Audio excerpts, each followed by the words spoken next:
pergi.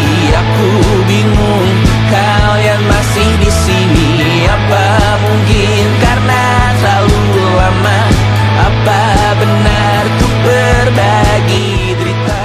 Mungkin nanti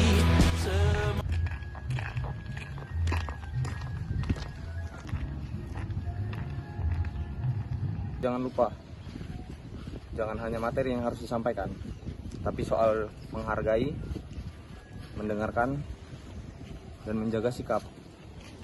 Iya Pak, saya juga sudah menyiapkan materi tentang rotasi tanaman dengan kacang-kacangan agar deg-degan juga. Pak, menurut Bapak, apa kunci supaya kita bisa diterima petani? Datanglah sebagai saudara, dan tunjukin kita juga siap belajar, bukan sekedar hanya mengajar.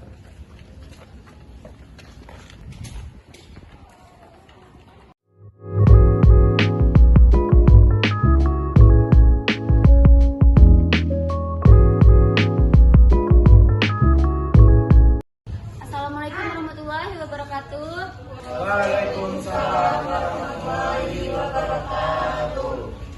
Terima kasih sudah berkenan hadir pada kegiatan hari ini. Saya Ade, penyuluh dari Kecamatan Jati Agung, dan ini Mbak Manda dan Pak Galang. Gimana keadaannya Bapak Ibu? Sehat semua? Sehat. Alhamdulillah.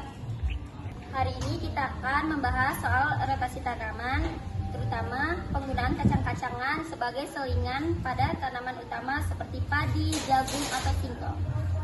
Izin bertanya, biasanya kan sesudah dipanen pasti langsung ditanam. Nah, pertanyaan saya itu rotasi tanaman itu gimana, Bu?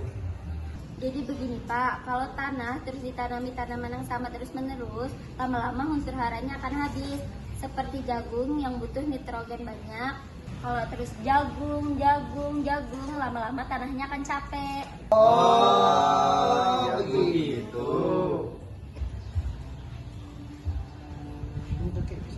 Nah, kacang-kacangan seperti ini, contohnya kacang kedelai, kacang tanah, kacang hijau, itu punya kemampuan mengikat nitrogen di udara melalui akar-akarnya. Jadi, bisa meningkatkan kesuburan tanah secara alami. Izin bertanya Bu, berarti tanahnya bisa istirahat tapi tetap bisa ditanami ya Bu? Betul Bu, bukan dibiarkan kosong, tapi diberi tanaman yang membantu memperbaiki tanah. Kita sebut sebagai tanaman penutup tanah. Maaf Bu, ingin bertanya, kan yang udah dijelaskan dari Ibu Maul tadi, untuk hasilnya itu gimana Bu? Menguntungkan atau merugikan? Kacang-kacangan memang bukan hasil utama, Pak, tapi bisa juga dijual.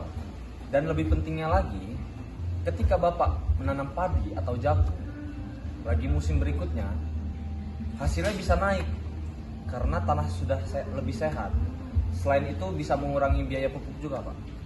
Jadi contoh rotasinya Bapak Ibu, tahun pertama padi, tahun kedua kacang tanah, tahun ketiga jagung, kita ulang dan juga kita sesuaikan dengan musim dan pasar. Jadi kita juga nanti bisa tanam bersama-sama ya Bu? Jadi nanti bisa jualan kolektif juga? Itu bagus sekali Bu, bahkan di beberapa daerah, petani bikin kelompok, pemasaran hasil panen rotasi seperti ini.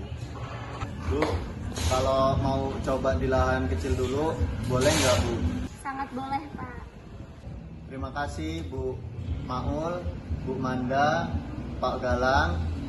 Saya jadi semangat ingin menerapkan cara baru ini. Nah, ini lahan bekas jagung.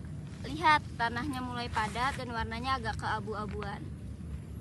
Nah, ini tandanya tanahnya itu kekurangan banyak nitrogen. Jadi kita bisa bantu pulihkan dengan menanam tanaman kacang-kacangan.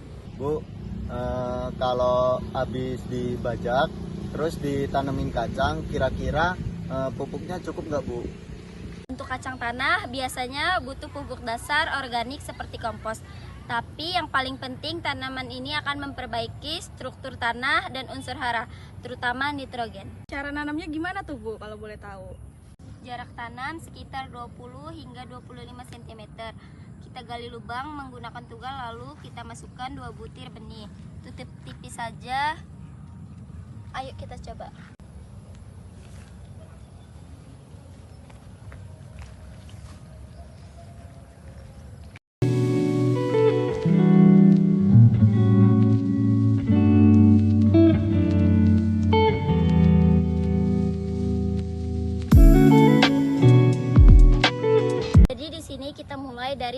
kasih plot kecil dulu. Kami para penyuluh siap mendampingi. Kalau hasilnya bagus, kita kembangkan ke lahan yang lebih luas. Berarti ketika habis hujan nggak harus disiram terus ya Bu? Betul Pak, tapi di awal tetap penting untuk menjaga kelembapan sampai benih tumbuh. Senang rasanya bisa langsung belajar begini, jadi bisa langsung paham. Kami di sini untuk berjalan bersama Bapak Ibu, bukan di depan apalagi di atas. Kita bangun pertanian dari lapangan. Bu Maul, Bapak-bapak, saya senang kalau penyuluh datang begini. Tidak merasa lebih tinggi, mau mendengar kami bicara. Saya justru banyak belajar dari ibu dan petani di sini. Ternyata pengetahuan lokal banyak sekali yang kami belum ketahui. Saya itu pernah ditanya penyuluh, tapi nadanya tuh marah. Jadi saya males ingin menjawabnya. Itu pelajaran penting buat kami, jadi harus pakai hati, bukan kepala. Jadi itulah silih asih. Membangun hubungan dengan kasih, bukan dengan tekanan. Silih asuh artinya bukan sekedar ngajari, tapi membimbing dengan sabar dan niat baik.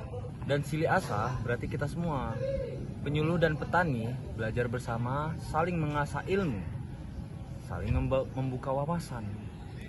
Kalau begini terus, saya jadi lebih semangat untuk ikut penyuluhan, bukan tentang tanam, tapi tentang rasa. Kami butuh penyuluh yang datang bukan hanya karena tugas, tapi karena peduli juga. Saya akan terus belajar, bukan hanya dari buku, tapi dari Bapak Ibu semua. Dan saya berjanji akan membawa semangat ini kemanapun saya bertugas nanti. Jalan kita untuk menyatu dengan rakyat, menjaga etika, dan menumbuhkan harapan dari ladang-ladang. Yang nyata diam tak berdaya, namun aku bingung kenapa ku tak pergi. Aku bingung kalian masih di sini. Apa tadi? Berarti Tinju juga loh.